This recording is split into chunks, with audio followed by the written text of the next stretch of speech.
Even Jim Jones, the legendary herm and competitive veteran, who was found dead in the middle of a full-fledged drug investigation while in handcuffs and surrounded by flashing lights, looked ridiculous.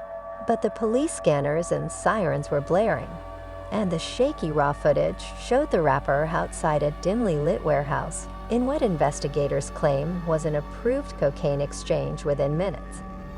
Is this a sit-up? He framed what's happening, and hip-hop fans all over the world tried to make sense of it.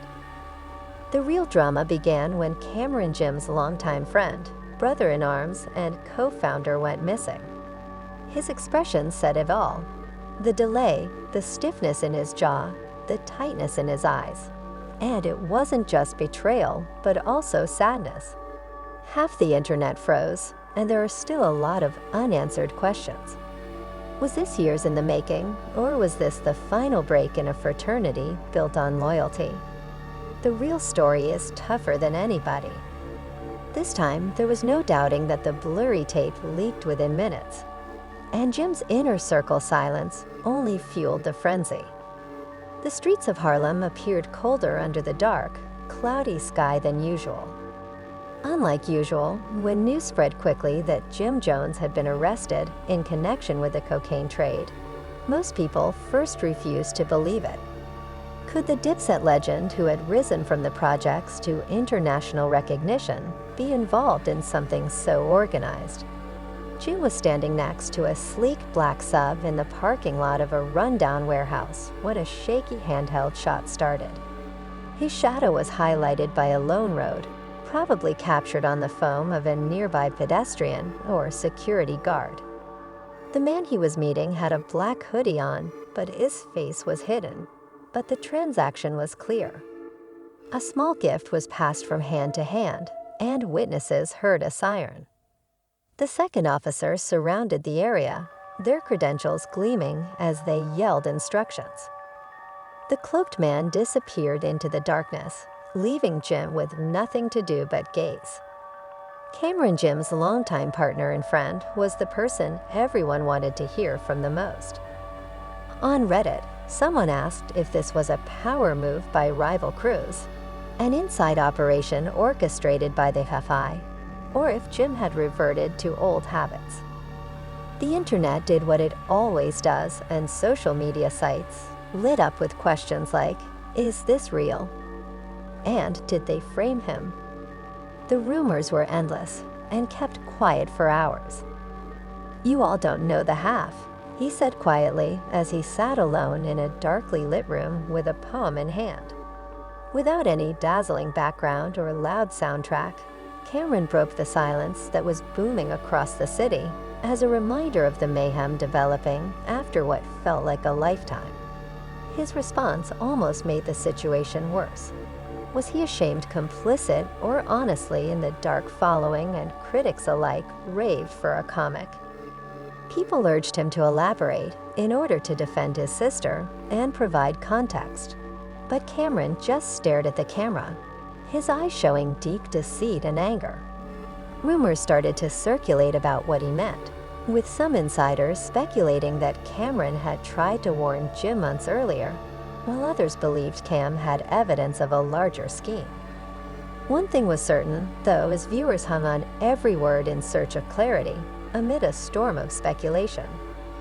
Meanwhile, local reporters charged Jim with distribution and intended to distribute an undisclosed. Sources outside the precinct claimed that they had been tracking him for weeks using surveillance footage, phone data, and undercover informants to map out a network that extended from New York to Atlanta. The chemicals involved were supposed to be high-end designer pills rather than the typical street narcotics, and rumors in law enforcement circles suggested that these pills might sell for thousands of dollars per dose, leaving Jim Jones with some scars while others flooded the streets with their. When new album sales crashed, he became desperate and started transferring favors.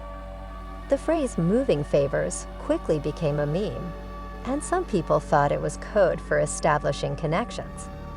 Years ago, photos showed people selling illegal substances for money. and Jim attended private events with people who are now known to law enforcement. Every picture was closely examined. Recently, a leaked text message revealed a brief conversation between Jim and an unidentified person. Jim said, "Just stay." There was no context or timestamp, just intriguing evidence that something secret had been simmering, and a single text sent shockwaves through the internet. Conspiracy theorists believe that the government was targeting and framing well-known rappers. Doubters, for instance, used the phrasing as evidence of a violation. Jules Santana, another Dip colleague, said that the line between fact and fiction blurred as soon as the video went viral, adding to the situation. In the midst of the digital chaos, he shared an old picture of himself with Jim and Camron with the caption, "Loyalty cuts deep." Fans argued over whether this was a show of solidarity or a covert criticism of Jim's seeming betrayal and uncertainty, and hashtags like #teams and #WhereCam trended across platforms. A nightclub held a vigil for Jim, with guests gathered under flashing neon lights wearing sweatshirts and Dipset t-shirts with Jim's face printed on them. The atmosphere was one of remembrance stirring. According to sources close to the investigation, prosecutors are clearly preparing a case that goes beyond Jim's possible identification. At the rally, a mural artist stood at an easel and painted a portrait of Jim in jail. The words "Free my brother" appeared in large letters underneath parallel fans. I read through Jim's recent lyrics, searching for hidden signals that were innocent but took on new significance. "I've been going through shadows," which suddenly seemed like a confession, and every line became food. Bloggers and podcasters argued over the timeline of events extensively. Jim's detention has only deepened the mystery. Could this be part of a larger network crackdown? After his first performance, Camron's voice remained the wild card, leaving fans on social media to suspect that he was negotiating behind the scenes. His silence represented a schism between him and Jim. Co-conspirators and whistleblowers have revealed that subpoenas have been sent to cast members of Love and Hip Hop Atlanta and other reality shows in search of financial papers and communications that expose Atlanta links. Rashida, a close friend and neighbor, reportedly approached Jim hours before his arrest and encouraged him to give up that lifestyle. When contacted, he allegedly expressed confidence that the risk was worthwhile. Rashida's team released a statement expressing concern and urging people to avoid jumping to conclusions. His story later included an unusual image of 2 broken chains with no accompanying speculation. Was he implying a break from the gym or a future freedom? Descended over Harlem once more. A second video surfaced from an anonymous account, this time from inside the warehouse, featuring Jim. As he counts cash piles on a metal table before putting something in a pocket, the camera pans up to reveal Camron, a familiar figure leaning against the wall with half of his face hidden by darkness. Jim is illuminated by a flickering bow, and Camron looks at him and nods as though asking for permission. Camron then approaches Jim and says someone said something inaudible before leaving. Jim starts packing, and the movie cuts off. Sent shockwaves outside of Harlem if Camron had actually been there. Even under the guise of friendship, suspicions about his involvement surfaced. Was he more than a passive spectator complicit, or, in the words of the person who set Jim up, did he participate? The online outcry reached a fever pitch as hip-hop journalists, fan sites, and pundits rushed to examine the recording, which is where part 1 ends. When the second video came out and changed everything, it wasn't just Jim Jones' story anymore. It was Camron's story as well. The full scope of the problem was just starting to emerge. Under the flickering ball and the stunned silence that followed the second, the effect of the video had already spread throughout the hip-hop world. Tony 50/50ths, Jim's manager, was sitting in a circle of horror as Martinez walked backstage. Martinez's phone rang non-stop with calls from lawyers, promoters, and nervous cast members at a small club where Jim was supposed to speak later that night. He finally answered one voice tightly, saying, "Yes, I realize we need." No, he's not talking yet. "Yes, I have told everyone to stand down." He hung up, and Jim fell into a chair with his head in his hands, wondering what the hell he had gotten himself into. Isla, Jim's longtime hairdresser, waited uneasily as she ran his fingers through his braids and declared him clean. Martinez looked up, his eyes wide, and there were no formal indictments or paper trails yet. But with the video showing Camron's staff rushed to control the narrative, assembling a small team of assistants. And a more seasoned publicist named Antonio was in a small room above a record store in Bedford Street. One of them, Jasmine, used her laptop to look up the most recent social media data. The last live had 2 million views in 50 minutes, and the comments were crazy, with people asking, "Did he set him up? Where does his loyalty?" She scrolled her eyes wide, thinking, if we don't get ahead of this, Cam's career is toast. We can't just spin it because people saw him there. We need context to confirm where he was before and after. We need a statement from Jim. More importantly, Cam was nowhere to be found, and his phone went straight to voicemail. Word spread on social media that he had checked himself into a private retreat upstate called a Creative Recharge, where he was allegedly gathering data. According to an anonymous officer in the drugs division, the FI was keeping an eye on a ring that used celebrities. Sources confirmed an extended investigation that may have caused him to doubt his own role in law enforcement. They secretly sold using encrypted messaging services. It wasn't until undercover officers recorded him passing off the box outside the warehouse during multiple encounters in New York and Atlanta that Jim's identity was made public. Detectives found security footage of him entering a hotel room in Atlanta with 2 men who were later arrested on drug-related charges. Phone records show that he arrived at precisely 217 millimeters. As the chief agent, I told reporters that while this isn't a celebrity witch hunt, we have significant evidence of a higher level of involvement. Rashida's cousin, Channel, who worked in radio marketing, called her late at night and asked for your opinion on every station. She rubbed her eyes and said in a husky voice, "I'm not Jim, but he's like a brother to me. And Pam is like family to me. And I can't just throw them out like that." The channel immediately said that the second video was on every morning show, implying that he was aware of it and that you were covering it for him. Rashida disagreed with Jim, who was caught between loyalty and self-preservation, and she saw a calm, measured tone as he spoke. Her next course of action is to remain silent and risk being implicated, or to speak out and risk alienating 2 of her closest friends. The conflict is larger than any of us. We must protect the family while still respecting the truth. Rashida turned on the morning news and watched the headlines sink into drama after the rapper's arrest. Camron's royals were questioned after the rapper's arrest. A banner appeared on the TV. A popular thread claimed that Jim and Cam had used industry exhibitions as a cover for meetings with the trafficking network, while another claimed that a cryptic phrase in the current Jim Jones song, "I move silently through the night," was an admission of guilt on Twitter. One user at Street Teen wrote, "If Cam's commitment was sincere, he'd stand up for G.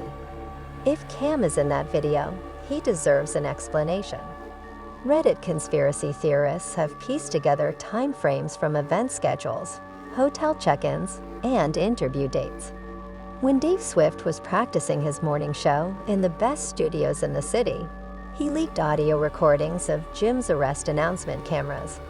You won't know the half-live Rashida's solemn speech and a few police news conference clips meant to be used at events while carrying the weight of family. She stepped onto the makeshift stage outside the precinct, stroking her brow with unsteady fingertips before facing them. "Are you covering for him?" One cameraman asked. "Are you hiding up the truth? If he is guilty, I will be the first to admit it." A group of journalists rushed for position microphones, and Rashida's eyelids fluttered with anguish. "I'm hiding up the truth. If he is guilty, I will be the first to admit it." Later that day in a press conference, I've been asked whether I was aware of any of this, and the answer is no, not until I saw it for myself. In a crowded conference room at Dipset Records, lawyers and counselors reviewed evidence packages that included pictures of the 2 leaked videos. Among the packages were printouts of Jim's principal attorney, Marissa Flores, who leaned over the table and read a damaging letter that said, "We need to dig holes in the prosecution's timetable," while scratching her temples. At other times, the video might be circumstantial.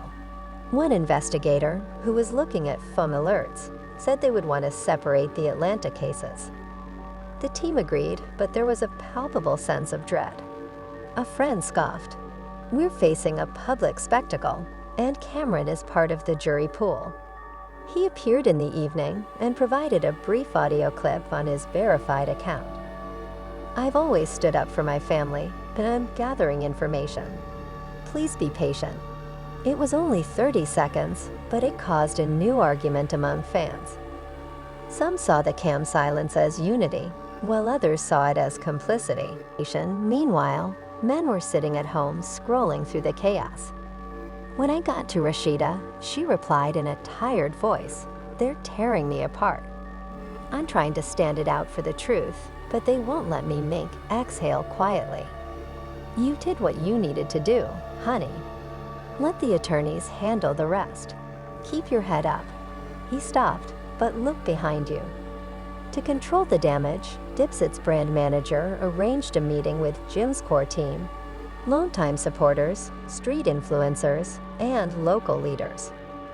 After an hour of passionate debate, a guest speaker, a well-known community elder, took the microphone. "We all know that mistakes happen, but we also know that atonement is possible. Let's unite to support someone who has already improved our city." Dipset Records posters were displayed above a small stage with a single chair on 125th Street.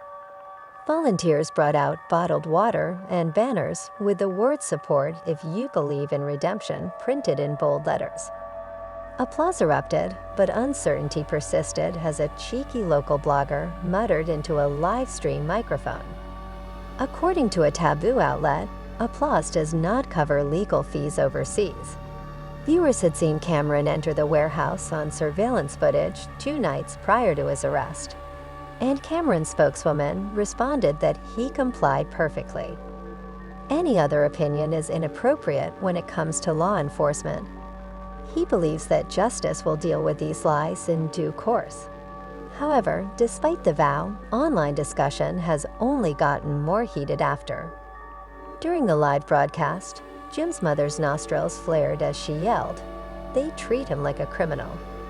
His aunt sniffled, "He's always been bothersome, and I'm concerned about him." A sister with tears in her eyes said, "I don't want to watch any longer." Jim's family was gathered in a small uptown apartment amid the public outrage, and they were huddled around a laptop. Prosecutors were preparing their opening statements for the preliminary hearing after the scandal rocked their home. Special Agent Robert Hillcruz went over his case file.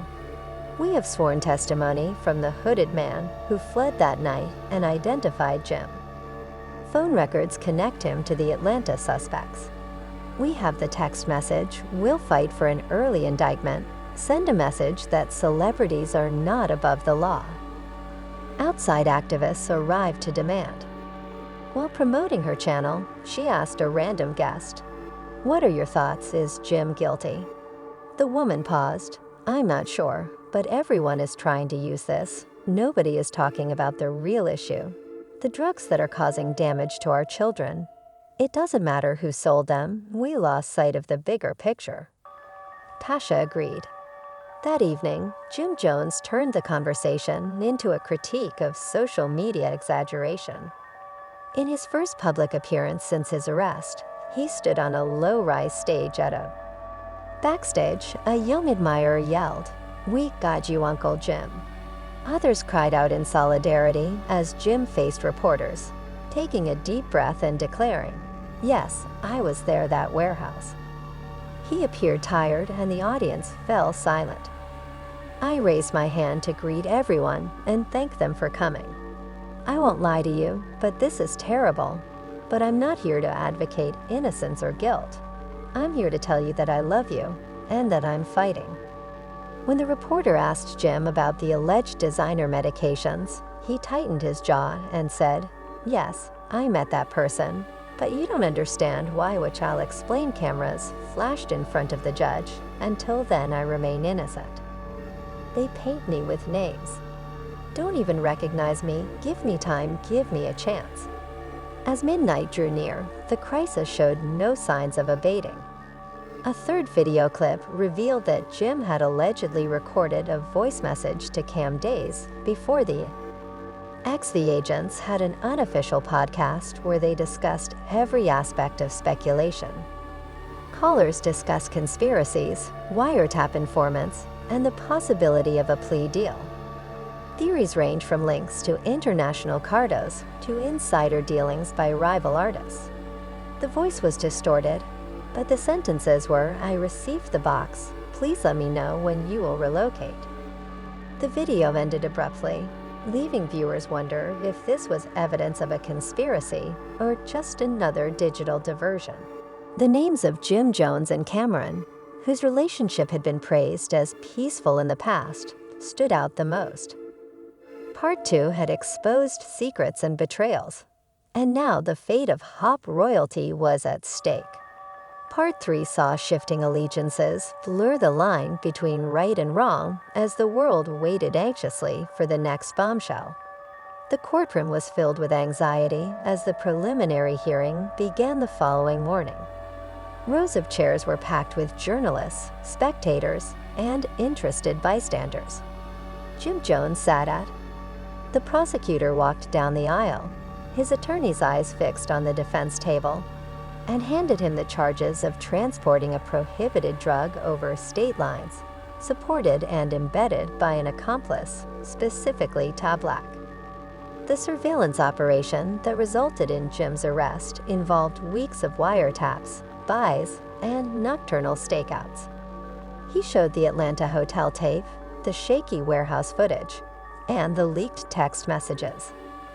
His voice remained composed, but every detail caused the room to gasp.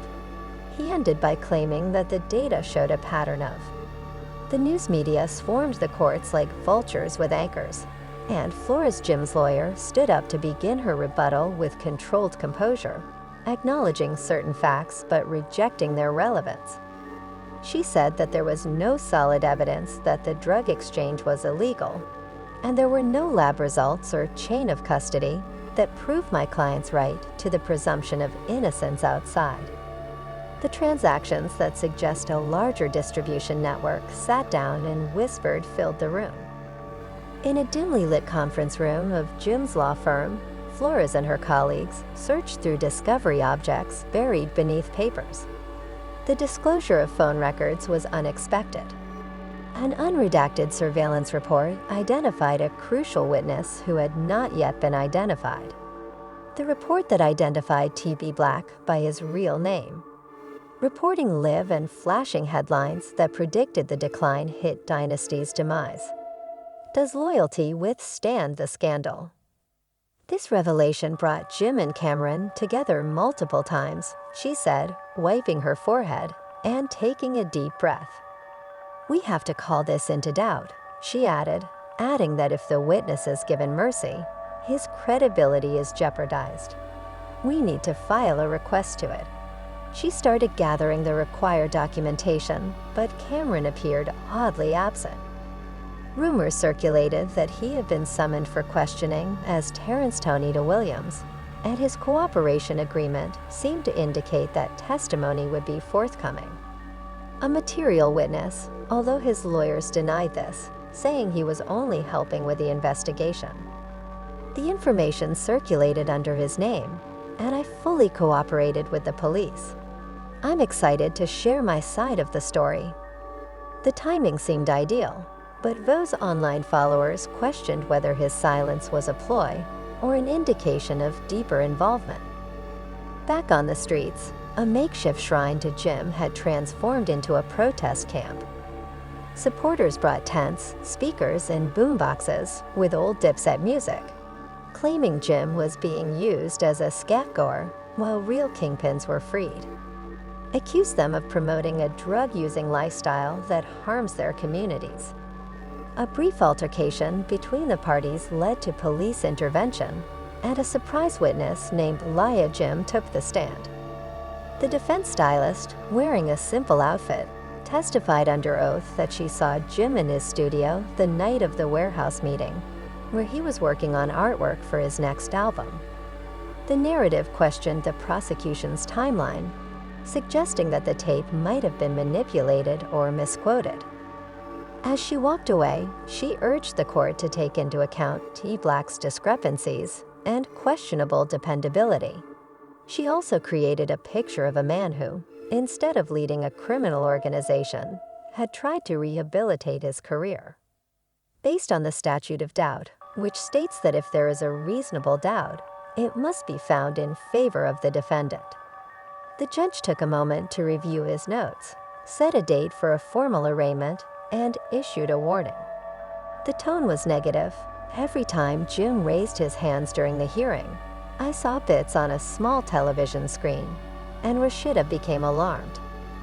"I don't know how he'll get through this," he said, turning to face the men he sees. Both sides said that evidence was still being reviewed, adding that the case had significance. He adjourned, and a large number of reporters crowded the defense table demanding answers. Jim gave a brief nod, but Flores extended her hand, highlighting her client's right to remain silent. Cam's representative stated that he would appear in public the next day with an exclusive interview on a major network. Cam's promotional image implied that he would clarify the situation and divulge the enigmatic story that both fans and critics wanted to know if he had used this chance to defend Jim.